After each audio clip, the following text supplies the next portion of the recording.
Habíamos dicho que somos en Cristo una nueva criatura, que somos redimidos, que somos libres de toda condenación, y el mensaje de hoy es que somos libres del pecado. Muchos dirán, ¿por qué libres del pecado? Luego, ¿no estábamos libres? No.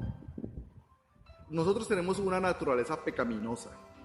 Por eso, desde pequeñitos tendemos a decir mentiras, tendemos a tirar la piedra y guardar la mano, porque tenemos una naturaleza pecaminosa.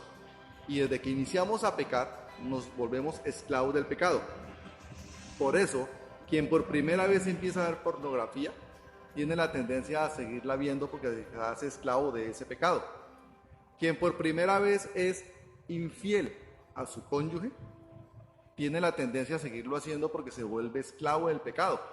Quien dice mentiras por primera vez, la va a seguir diciendo porque se vuelve esclavo del pecado.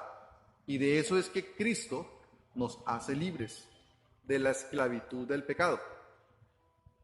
Es importante ser conscientes de esta situación para que cuando, a pesar de haber recibido a Cristo como nuestro Salvador, como nuestro Señor, y volvamos a tropezar, volvamos a caer con un pecado, con una equivocación, seamos conscientes que si nosotros somos libres de pecado, no podemos aceptar ese nuevo pecado en nosotros. Y ahí es cuando el Espíritu Santo de Dios, que nos envía a Jesús, mientras se da su segunda venida, va haciendo el trabajo en nosotros, porque cuando estamos en el pecado, nosotros nos deleitamos, nos la gozamos. Pero cuando estamos viviendo una vida espiritual, porque hemos recibido al Espíritu Santo de Dios a través de Cristo, entonces cuando nosotros pecamos ya nos da sentimiento de culpa, ya nos da vergüenza con Dios, ya nos da vergüenza con nosotros mismos, nos sentimos sucios y ya nos da pena y vergüenza con la persona que le hemos fallado. Ese es el proceso que nosotros vamos viviendo cuando recibimos a Jesús en nuestras vidas y nos hacemos libres. Vayamos por favor, abra su Biblia en el libro de Juan, capítulo 8, versículo del 31 al 18. Dice así, versículo 31. Entonces Jesús decía a los judíos que habían creído en él: si ustedes permanecen en mi palabra, verdaderamente son mis discípulos y conocerán la verdad, y la verdad los hará libres. 33. Ellos le contestaron: somos descendientes de Abraham y nunca hemos sido esclavos de nadie. ¿Cómo dices tú, serán libres? 34. Jesús les respondió: en verdad les digo que todo el que comete pecado es esclavo del pecado. Y el esclavo no queda en la casa para siempre. El Hijo sí permanece para siempre. Así que si el Hijo los hace libres, ustedes serán realmente libres. Sé que ustedes son descendientes de Abraham y sin embargo me quieren matar porque mi palabra no tiene aceptación en ustedes. La palabra de Dios, es solamente una porción que hace referencia a que somos esclavos del pecado. Pero el pecado no va a permanecer por siempre en nuestras vidas, porque si recibimos al Hijo, Él nos hace libres, pero nos hace libres para siempre.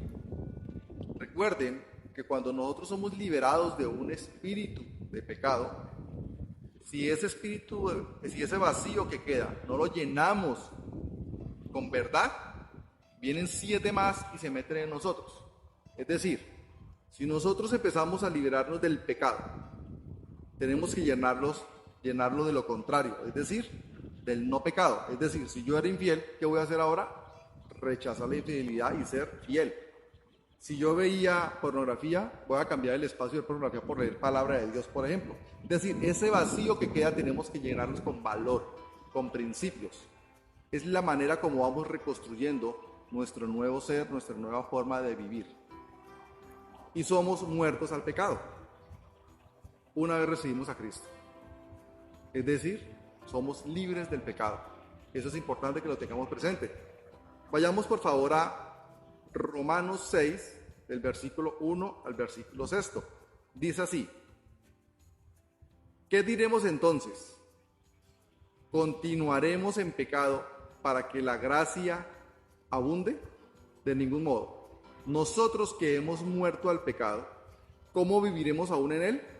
¿O no saben ustedes que todos los que hemos sido bautizados en Cristo Jesús hemos sido bautizados en su muerte? Por tanto, hemos sido sepultados con Él por medio del bautismo para muerte, a fin de que como Cristo resucitó de entre los muertos por la gloria del Padre, así también nosotros andemos en novedad de vida. Porque si hemos sido unidos a Cristo en la semejanza de su muerte, ciertamente lo seremos también en la semejanza de su resurrección. Sabemos esto, que nuestro viejo hombre fue crucificado con Cristo para que nuestro cuerpo de pecado fuera destruido, a fin de que ya no seamos esclavos del pecado.